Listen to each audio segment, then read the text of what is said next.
প্রধানমন্ত্রী ছাত্রলীগের সামলা উনি প্রচন্ড খেপে গেলেন, প্রকাশ্যে জনসভা গালমন্দ করবেন, কিন্তু ছাত্রলীগের দূরত্ব চলতেই থাকে। প্রধানমন্ত্রী শেখ হাসিনা ছাত্রলীগের সামলাতে পারলেন না। আমি আবারও লিখলাম, প্রধানমন্ত্রী খালেদা জিয়া ছাত্রলীগের সামলা। বিএনপি শাসন আমলে খুব স্বস্তিতে ছিলাম তা না। আমি ওনার একটা দীর্ঘ সময় ভক্ত মানুষ হিসেবে বলি, সবাই যে এখানে উপস্থিত করেছেন, এটা একটা বড় শক্তি, আপনাদের বড় সফলতা। সেটা সালাউদ্দিন আহমেদের বিনয় হোক বা দলের প্রতি আমাদের কিছুটা আস্থা বা সমর্থন বা ভাল লাগা থেকে যেভাবে বলি না কেন, এটাও একটা বড় গুরুত্বপূর্ণ।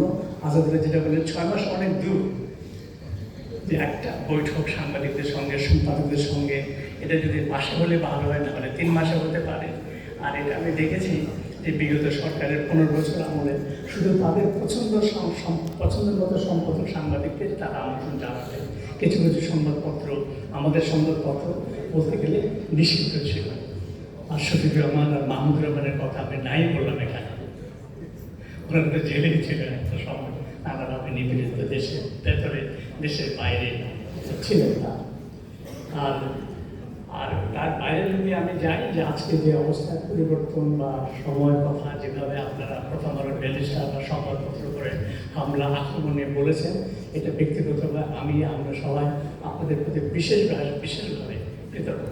এই সংকটময় সময় আমাদের জন্য যখন একটা বড় দুর্যোগ, তখন আপনারা সবাই দলমত নির্বিশেষে সকল ধরনের পত্রিকা, সকল সাংবাদিক, সকল ইউনিয়ন, সকল আমাদের প্রেস ক্লাব আমাদের সাথে দাঁড়িয়েছে। এটা একটা বড়। আমি মনে করি যে এই প্রকাশটাও আমাদের সংবাদপত্র বা ভবিষ্যৎ সংবাদপত্রের সম্ভাবনা, গণতন্ত্রের সম্ভাবনা নিয়ে খুব ভালো একটা ক্ষেত্র জায়গা তৈরি হয়েছে। এটা রক্ষা করতে পারলে আমাদের জন্য খুব ভালো হবে। আর এ প্রসঙ্গে নির্বাচন চাই, নির্বাচন হোক সুস্থ। আমি সবসময় এটা বলে এসেছি এবং আমি সবসময় বলতাম যে যত কিছু হোক না, নির্বাচন হবে। অনেকে সন্দেহ প্রশ্ন করতো, আমি তাদেরকে বলতাম যে আমি কোনো কিছুই সন্দেহ করি না, ভাবি না। কিন্তু এখন আমার মনের মধ্যে একটু মনে প্রশ্ন যাচ্ছে, যে সময়টা যাচ্ছে, আগামী দিনগুলি কেমন যাবে, আগামী 2টা মাস কেমন চলবে, বিগত কয়েকদিনের যে ঘটনা তার কী প্রভাব হবে, কতটুকু হবে, এই নির্বাচনটা কতটুকু ভালো হতে পারবে, প্রশ্ন আমার মধ্যে জেগেছে। আর নির্বাচন তো সরকার প্রচেষ্টা করলে বিএনপি কেমন করতে পারে সংরক্ষিতের সঙ্গে। আমাদের অভিজ্ঞতায় বিগত 50 দশকে আসলে পৌর সরকার আমাদের সংবাদপত্র শিল্প নানা কারণে খুব ভালো থাকতে পারেনি, নানা রকম সমস্যার মধ্যে দিয়ে গেছে। তার মধ্যে আমি পার্থক্য করতে চাই, বিগত 15-16 বছর বিগত স্বৈরাচারী সরকার আমলে সবচেয়ে বেশি নিপীড়ন, চাপ, ভয়, ভীতির মধ্যে দিয়ে সংবাদপত্রকে যেতে হয়েছে, আমাদেরকেও যেতে হয়েছে। কারো কারো ক্ষেত্রে এটা ভয়ঙ্কর রূপ ধারণ করেছে। আমি আবারও শফিকুর রহমানের নাম বলব, তাকে জেলে যেতে হয়েছে মিথ্যা অজুহাতে, মিথ্যা মামলা দিতে। এটা বোধ হয় আমাদের 50 বছরের ইতিহাসে সামরিক বেসামরিক সরকারের মধ্যেকার সবচেয়ে একটা কঠিন সময় বিগত 15 বছর। এটা শুধু প্রথম আলোর জন্য প্রযোজ্য, সকল ক্ষেত্রেই প্রযোজ্য। আর আমি যেটা সর্বশেষ বলে গেলেন যে ডিজিএফআই বা অন্যান্য গোয়েন্দা সংস্থাগুলো যেভাবে সরাসরি হস্তক্ষেপ করেছে রাতের বেলা, দিনের বেলা, সকালবেলা, নানা ক্ষেত্রে নানাভাবে, সেটাও একদম অগ্রহণযোগ্য। আর আমাদের ক্ষেত্রে এটা ছিল পত্রিকা মালিকের নিয়ে নেওয়া, বদলে ফেলা, সম্পাদকের বদল করে দেওয়া, শেয়ার বিক্রি করে দেওয়া। এটা ছিল সর্বশেষ চেষ্টা। যদি জুলাই আগস্টের পরিবর্তন না হতো, তাহলে প্রথম আলো এই মালিকানা বা এই সম্পাদক বা এই পরিবেশ অবস্থা থাকতো না। সেদিক থেকে আমরা একটা সরাসরি বড় আকারে কি বলবো, এটা উপকার আমাদের জন্য হয়েছে। ক্ষুদ্রভাবে প্রথম আলোর জন্য আমরা রক্ষা পেয়ে গেছি। এরপরে আমি যদি বলি যে তার মধ্যে বলবো যে 15 বছর বললাম, আর বিএনপির শাসন আমলে খুব স্বস্তিতে ছিলাম তা না। আমি যদি পার্থক্য করি যে সরকারের মধ্যে বিএনপির ক্ষেত্রে অধিকতর স্বস্তিদায়ক ছিল। আমি এখানে একটা ছোট্ট উদাহরণ হাজির করতে চাই যে এত বিএনপির হাত তালে যারা দিয়েছে তারা বিএনপি না ভাই, গণমাধ্যমে কথাটাকে শুনে সেটা হচ্ছে শেখ হাসিনা 2096 সালে ক্ষমতা আসলো। তার কিছুদিন পরে কিন্তু ছাত্রলীগের দৌরাত্ম প্রচণ্ড বেড়ে গেল সারা দেশে, সর্বত্র, ঢাকা বিশ্ববিদ্যালয়ে 10টা। আমরা লিখলাম প্রধানমন্ত্রী ছাত্রলীগের সামলা উনি প্রচণ্ড খেপে গেলেন, প্রকাশ্যে জনসভা গালমন্দ করবেন, কিন্তু ছাত্রলীগের দূরত্ব চলতেই থাকলো। পরে লিখলাম প্রধানমন্ত্রী শেখ হাসিনা ছাত্রলীগকে সামলাতে পারলেন না, শেষ বিএনপি জিততে নির্বাচন 2001 সালে। মোটামুটি ওরকমই ঢাকা বিশ্ববিদ্যালয়ের সারা দেশে। আমি আবারও লিখলাম প্রধানমন্ত্রী খালেদা জিয়া ছাত্রদেরকে সামলান, এবং তিনি সামলানোর চেষ্টা করলেন। আমি এটা জানি, সরাসরি আমার সাথে কথা হয়েছিল স্বরাষ্ট্র প্রতিমন্ত্রী, প্রধানমন্ত্রীর বিশেষ সহকারী এবং জনাব তারেক রহমান। তারা আমাকে আশ্বস্ত করেন সেদিনই রাতে যে আমরা ব্যবস্থা নিচ্ছি, মতি ভাই আপনি দেখেন। এবং সত্য, ঢাকা বিশ্ববিদ্যালয়ের ছাত্রদের নিষিদ্ধ হয়েছিল, আপনাদের মনে আছে? আছে, হ্যাঁ। এবং ছাত্রদলের সভাপতি তখন একজন সংসদ সদস্য নাসিরুদ্দিন পিন্টু গ্রেফতার হয়েছিলেন। এই পদক্ষেপ তিনি নিয়েছিলেন বিএনপি সরকার। যদি পরে সেই অবস্থাটা থাকেনি, নানা কারণ থাকতে পারে, তো এটা একটা বড় পার্থক্য। আর এটা সত্য, 2001 সাল থেকে 2000 সরকারের মধ্যে বিএনপি কতগুলি বড় বড় ভুল করেছিল। এখন আমি মনে করি সেগুলি বড় ভুল ছিল, এবং এটা বারবার আমি এটা উল্লেখ করার চেষ্টা করি। এখনও নেতৃবৃন্দের সঙ্গে দেখা হলে সে কথা উল্লেখ করি আমি। সেগুলি নিয়ে আমরা কঠোরভাবে লেখালেখি করেছি। এখনও সেই লেখালেখি আমি পক্ষে থাকবো, যদি আমাকে আপনারা কেউ জিজ্ঞেস করেন। সেসব নিয়ে তৎকালীন প্রধানমন্ত্রী বেগম খালেদার সঙ্গে আমার খুব পরিষ্কার কথাবার্তা হয়েছে, তর্ক বিতর্ক হয়েছে।